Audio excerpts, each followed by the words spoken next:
Hello friend, thanks for joining me for another video blog. It's holiday season, and you know what holiday season brings to a lot of people? Stress. Not talking about the stress of shopping, stress of traveling. I'm talking a particular emotional and mental stress that is related to dealing with difficult people in their holiday party. I had already that coming up with two of my clients in the last 24 hours, so I coach them about how to be around those difficult people during the holiday party. It can be an ex-wife, an ex-husband, mom or dad or friend or the uncle or the spouse of the uncle.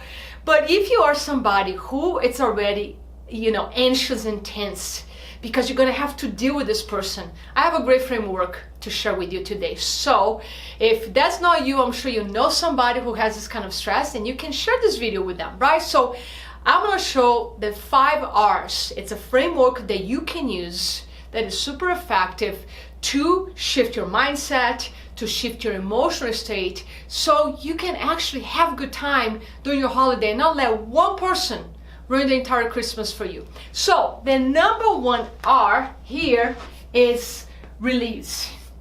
Release means release all your negative emotions, all your baggage around this person. If you thinking about this person and you're associating, which usually we do, you're associating with all the things that happened in the past with this person, that means you are in the baggage with this person. So if you come into the holiday party bringing all that anger, all the resentment because of something that happened 10 years ago or a year prior, if you come in that state, you're probably not gonna have a good time. So release all those negative emotions and just negative thoughts about that person. Try to reset. So there's so many ways you can do that. If you work with me, we can do some mental emotional release about that. You might meditate, you might go talk to your therapist or go work out, go for a nice run before the holiday party, but find a way to release those emotions. Number 2 is rehearse. Rehearse is basically creating a mental picture of going to the party and thinking about all the triggers that might come towards you, all those things that that person might say or might do that is going to elicit a reaction from you. And reaction is probably not a good idea, because if you react to that trigger, you basically join that person in that anger, that frustration, that provocation, whatever it is, right? So you have the option to not participate, not to basically bite the bait.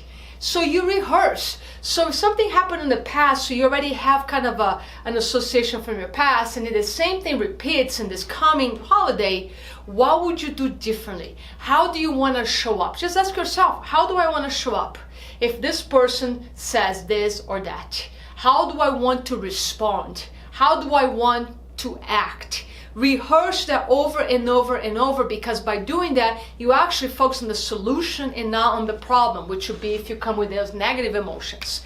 Number 3, really connect with the rehearse. Response ability. So this goes both ways.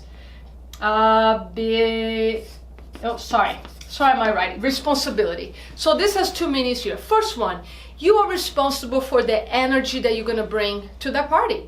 Bring the joy, bring gratitude, bring appreciation, bring what you want to experience. You're responsible for that energy. And the second part of this word, responsibility, is that based on a framework believe was created by Viktor Frankl, and if you want to learn more, just read the book Man's Search for Meaning. But he said that in between a stimulus, which is a stressor, and a response, which how we're going to respond to that trigger, that stimulus, in between stimulus and response, there's a space. There's a space of choice. And when we go into reaction, we basically not creating any space or unconscious mind is taking over, and we're still living in our baggage of last year, and we're going to react. So between that trigger and the response, you have the power of choice. So your responsibility at that moment is to just take a couple breaths and choose your response. Don't let it to be an automatic reaction of your body. Choose your response to what is coming to you, and you're going to be much happier after that party and have more fun, because you're not going to participate in any drama, because who wants to be part of a drama? Number fourth R is respect. We are living in a moment of a lot of duality right now. Think of politics. Today, for example, that our president has been impeached. Just in my Facebook, there are people super happy that this happened, but there are also people who don't like that, and they're looking forward to have another 8 years with Mr. Trump.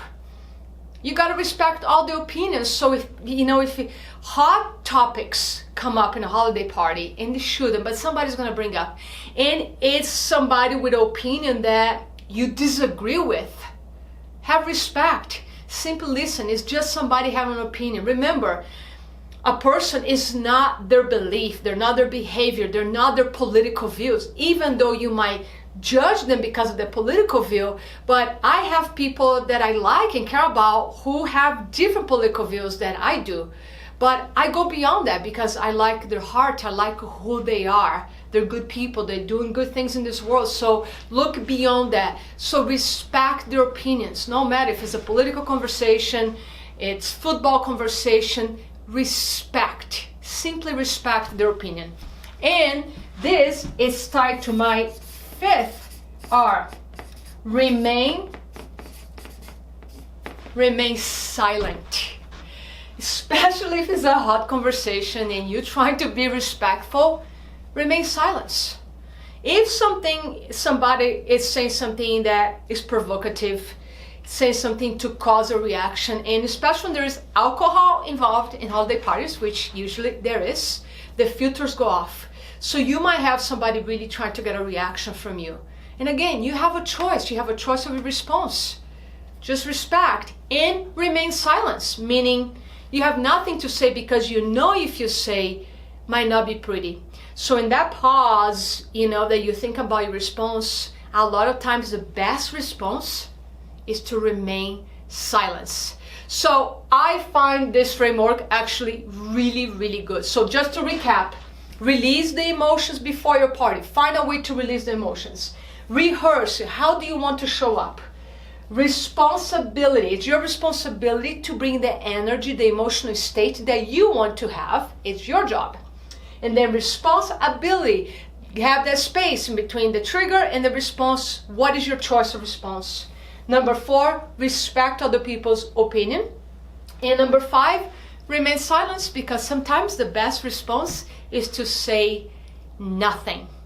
And one thing I shared with a client yesterday, when you're dealing with difficult people, another framework that could work for you is, imagine if that's the last holiday you spend with that person. Either because that person is an elder, or you don't know, that person could be diagnosed with cancer, that person could have a tragedy in their life. So how would you treat somebody if you knew, for example, that they had 3 months to live? If you knew they just went through some tragedy in their lives? How would you treat that person if you knew they just have a year to live? That might be the last holiday you see them. How would you treat that person? So if you want to just throw all this away and just have that framework of like how to treat this person, if this was the last holiday party that I had the chance to be with this person, because they might not be here in this planet in the next one. So that's another thing. If this is too mental, this is too abstract for you, just think, how would you treat that person? Would you be different? Would you be more loving? Would you try to connect with that person in a much deeper level? I bet you would. So I hope you like this. And please, I bet this video can benefit a lot of your friends and family. So share this video with others. Help me to expand this family. And I'm sure I'm going to see you before the holidays. But if you're traveling, you're going to unplug, disconnect, I want to wish you an amazing holiday. And thank you for being always here for me. I really appreciate your energy, your time, your presence. Thank you so much. I'll talk to you soon.